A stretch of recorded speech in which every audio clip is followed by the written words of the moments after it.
Alright, so after the big reveal that Leon S. Kennedy will be in Resident Evil Requiem, we now have a new interview with the game's developers as they delve deeper into how this dual protagonist story is going to work, Leon's character growth, and how they're balancing the horror with action. So, let's talk about it.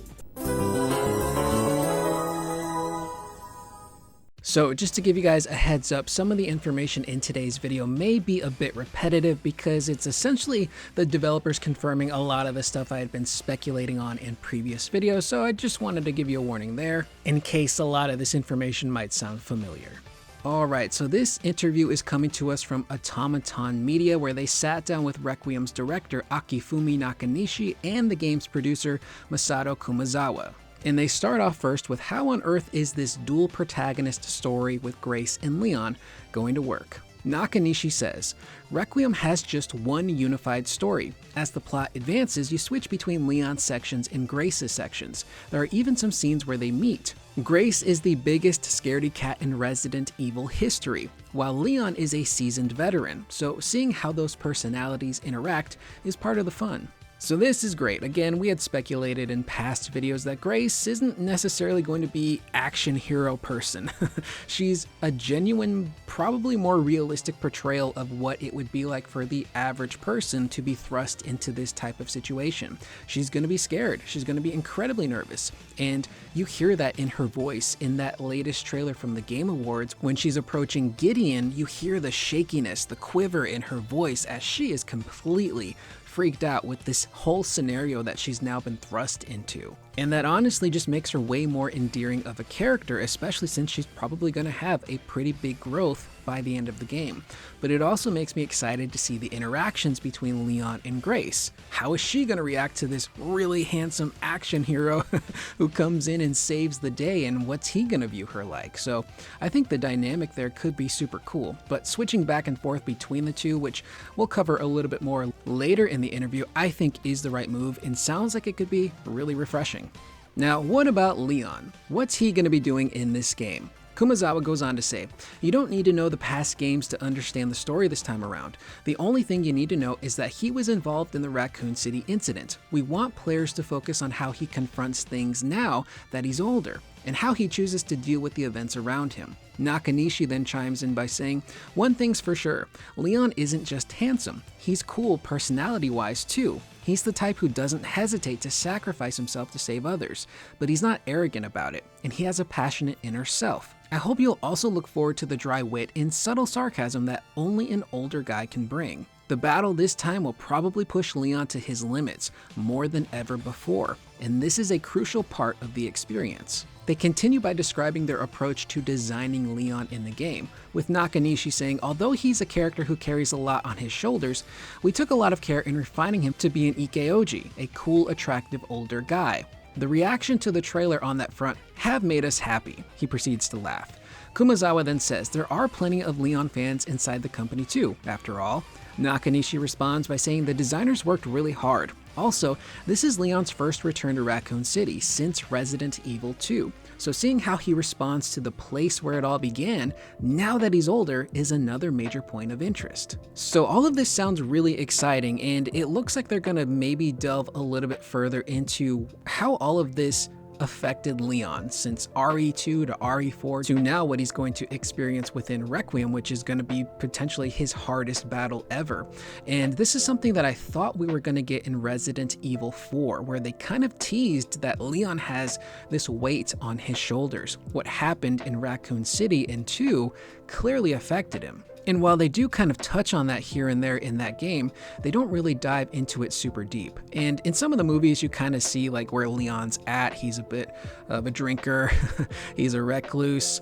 Chris has to basically pull him out of a bar in order to recruit him. So Leon's going through a lot of awful stuff. Although, by the time we get to the film Resident Evil Death Island, Leon seemingly has kind of moved past a lot of the stuff that's weighed him down. He's much more of a seasoned DS USO agent.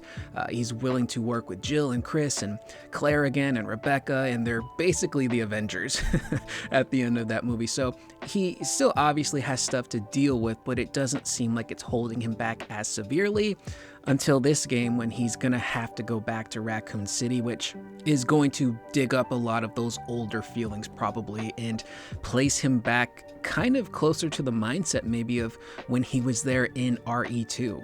But in the end, when you really need him, he will come through for you. He will sacrifice himself to save people, which that line has made me a little bit nervous, because I do have that fear of, with this potentially being the end of Leon's story, the end of what Capcom has been doing with Resident Evil so far in terms of the lore, it just makes me nervous. Will Leon end up dying? But should he die, I think as long as he goes out as a hero, I think I'd be cool with it. Because Leon is somebody who would get in between a virus or a monster to protect one person, if not protect the rest of the world. That's just the kind of guy he is. So I'm very curious to see how he acts this time around. What's nice too is that he's not just going to be a downer. He's still going to have classic, witty, dry humor Leon like we saw in Resident Evil 4. That is alive and well.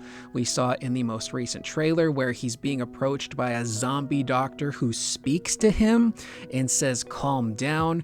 And Leon's like, "I think I want a second opinion," before busting some butt in this room and just taking out all of the zombos, ending with him grabbing said chainsaw and cutting through a zombie, which is nuts. So I really appreciate Leon's humor. Again, that's what makes him so great. He has a personality. He's a cool action guy, but he's also really funny and quippy and just incredibly endearing. He's, he kind of walks that line between being a little bit of a geek, but also just being super cool. But again, seeing him come back to Raccoon City, I'm very curious to see how that affects him. So what about this whole dual protagonist structure? How on earth is that actually going to play out? Nakanishi says, in terms of gameplay, Grace and Leon's playable sections are almost equally split. The structure is similar to Resident Evil Revelations. I've said before that Leon isn't well suited to horror, since quiet sections where you cower before monsters don't fit him. His chapters focus on intense adrenaline-pumping action. Grace's sections, on the other hand, are the scarier ones. We're really emphasizing the difference in their experiences this time. It's almost like having two games with completely different types of tension mixed together. Early on, we were worried players might not be able to keep up, but now we feel that the contrast gives the game a unique rhythm, like jumping into a cold bath after sitting in a hot sauna. It was important to combine the slow and fast segments well, and Grace and Leon turned out to be the best combination for that. Leon also has lots of new actions, giving you a strong sense of release compared to Grace's sequences. So that's great. So again, if it's chapter-based, I don't know how many chapters you would have, but I like that it's fairly balanced between both of them. They're going to have equal screen time, which I think reassures maybe some of the Resident Evil fans that were kind of nervous that maybe Leon wouldn't play a big role or that it would be primarily Grace. I'm down for either, honestly. I really love what they've been doing so far with Grace, and it's Leon. Having Leon back is always a cool thing. But I love how they describe the structure. Obviously, we expected, Leon's stuff to be that higher octane, action-packed Resident Evil 4 type of stuff because he's Leon. There's nothing that scares this guy anymore.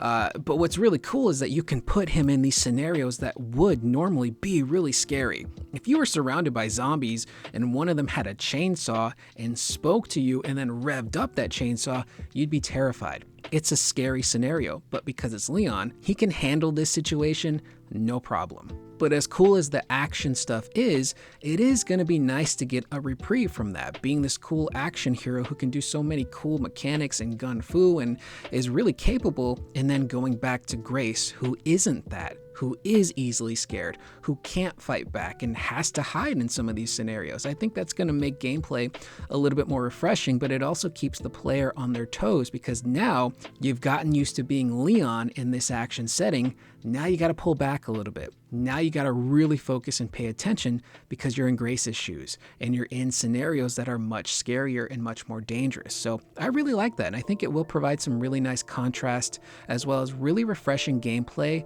depending on how long this game ends up being. Now, speaking of scary stuff, did they add the Grace stuff specifically to reinforce the horror of this game and not let the action overtake it? Nakanishi says, actually, it's the opposite. If the whole game were Grace, it would be extremely scary. In this sense, Leon's sections work to release the tension. You feel safe during Leon's chapters and then scared again during Grace's. It's a consciously designed horror structure. As a result, while Requiem is certainly scary, I think players will also feel a kind of exhilaration and satisfaction that past Resident Evil titles didn't offer. Kumazawa then says, after a scary segment, the action feels even more exciting, and after an action segment, the horror feels even more terrifying. I think it's a combined experience only possible by merging two completely different styles of gameplay. So that's pretty cool. They're like, hey, if we just have Grace, this whole thing would be just too scary. We need some action. We need some Leon. So balancing that out again, I think is going to be really fun to experience. What about gameplay? What's Grace's stuff going to be like? What's Leon's stuff going to be like? And does he have any unique actions? Nakanishi says, Grace's gameplay is based on Resident Evil 2, whereas Leon's gameplay includes martial arts and melee moves based on Resident Evil 4. This is the first new game with Leon as a main protagonist since Resident Evil 6, and he's older and more experienced now. A major development theme for us was, what would Leon be like in 2026? Even though he keeps fighting to save people, bioterror never goes away. So what state of mind has he reached now? What can he do with his seasoned combat skills? With those concepts in mind, we added new elements on top of an RE4 style foundation. This sounds sick, man. So this is cool because not only are they diving deeper into what's Leon going to be like a character in 2026, they're consciously thinking, how is present day Leon different in terms of how he actually operates? The action stuff, the combat. Because you look at OG RE4, we were roundhouse kicking people, we were suplexing people. What's Leon going to do nowadays? How many more cool, crazy, and inventive ways can we take out zombies? I think it's going to be fun. We've only got just a peek of that in this trailer. Again, we got the roundhouse kicks. We've got him straight up grabbing a zombie, putting the gun underneath the head and just blowing their brains away. And then of course the chainsaw stuff. So that's just a little peek at what Leon's going to be able to do. It's super cool. But I appreciate that they're really taking their time with these characters and trying to make sure that they are fleshed out. Grace's journey, Leon's journey. They've really thought about all of this and they've incorporated their personality and their own story into how the gameplay is going to work, which is super cool. I always appreciate that stuff. And very quickly, before we move on, I do want to focus on that line from the devs about bioterror never going away, because it kind of harkens back to that fear I have of what if we lose Leon in this game, because Leon is the type of character who, as long as that bioterrorism is out there, as long as the monsters and the people that create them exist, he won't stop fighting. He's not going to just retire and live on a beach somewhere, soaking in the sun. That's not the type of character that he is. So it kind of seems fitting that the only way he would stop is if he does end up dying. And again, you know, if he does, I just hope he goes out in a way where it's like a hero's death.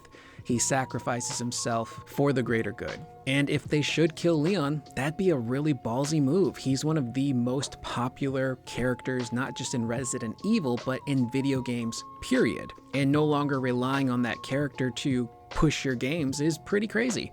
Granted, we do have other heroes that are very beloved. We've got Jill, who I really would love to see make a comeback. Claire. Chris is always around being moody and losing people, and I think Chris might actually be in the most Resident Evil games if I'm not mistaken. But either way, I just thought that one line there was actually very interesting and just kind of speaks to the core of who Leon is as a character. But I also bring up the fear of losing Leon because in the trailer, it looks like Leon is dealing with some sort of infection, potentially from this Elpis virus, as you can see that dark skin forming on the right side of his neck. And it looks very similar to some of the photos that we see Leon looking at in the trailer of what I assume to be the Elpis virus and how it seems to be affecting people's bodies. Now, I have seen some people speculate that maybe this is just battle damage from gameplay carrying over into cutscene, but the only reason I'm kind of hesitant to believe that is because normally with these official trailers, Capcom doesn't show that stuff. They usually have their characters looking as pristine as possible, so I don't know if I necessarily buy into that. Now, granted, Leon has been infected multiple times in the past and come out on the other side okay, but something about this one feels a little bit different. Now, the obvious elephant in the room, Leon has a Porsche, or a Porsche, depending on how you like to pronounce that. How on earth did that happen? Kumazawa goes on to say, "We were looking for a car that fit Leon, and thankfully Porsche kindly agreed, which led to a full collaboration. We made it his personal car, a Cayenne Turbo GT custom built to suit the game's world. It's a one-of-a-kind car. We hope to show footage of it at some point." So that's cool, and also very interesting. Hey, the car does look super cool, and when they say, you know, built to suit the game's world, that kind of makes me wonder. Obviously they want it to match the world that we're currently in. They don't want it to be this like fake looking car. This looks like a car that you would actually probably see out on the streets, right? But also, are we gonna be able to drive it? Suiting the game's world. You know, there are some cutscenes we see in this third trailer where Leon is in the car, he's driving, he gets out of the car. There's been rumors of, you know, open world-esque elements in this game. Could there be some scenarios where we actually do get to drive the car? That might be kind of cool. Or maybe the car acts like a little bit of a hub for Leon. I don't really know. Again, they've talked about in past interviews that there won't be a merchant in this game, so maybe you actually do go back to Leon's car, you pop the hood, and you just upgrade his weapons. I don't know. That seems like it could be possible, but for them to strike this deal with Porsche and allow the car to be in there, it's actually kind of nuts because a lot of these car companies are often very sensitive on how these cars are portrayed and what ends up happening to them. You look at games like Gran Turismo, a lot of those car companies are like, yeah, we'll put our car in your game, but you can't damage it. So a lot of vehicles within Resident Evil tend to get taken out, specifically the helicopters, and it just kind of makes me wonder, is Porsche okay with their car potentially being demolished? But either way, that is the interview. I am curious, Corduroy. Let me know in the comments down below. How are you guys feeling so far on Requiem? I know the marketing leading up to this point has been kind of spinning its wheels, but I feel like with this release of the new trailer showing Leon, a lot of people are now like, okay, I'm excited. I'm ready to play through this game. Let me know how you guys are feeling in the comments down below. And just for a fun question, what kind of new martial arts or wrestling type move are you hoping to see Leon pull off? I think it'd be kind of cool if you could curb stomp a zombie. Give him the old Seth Rollins, or maybe go in with the spear. I don't expect him to pull off an attitude adjustment from John Cena, but hey, stranger things have happened. I will see you guys in the next video. Please remember to always be excellent to one another.